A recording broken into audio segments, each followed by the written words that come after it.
ಸರ್ವಶಕ್ತಿ ಶ್ರೀ ರೇಣುಕಾಂಬೆಗೆ ಚೆಲ್ಲಿದರು ಮಲ್ಲಿಗೆಯ.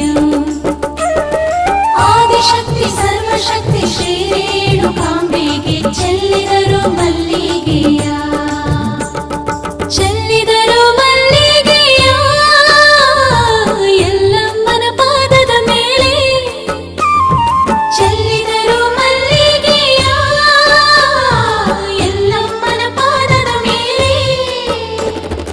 ಆದಿಶಕ್ತಿ ಸರ್ವಶಕ್ತಿ ಶ್ರೀ ರೇಣುಕಾಂಬೆಗೆ ಚೆಲ್ಲಿದರು ಮಲ್ಲಿಗೆ.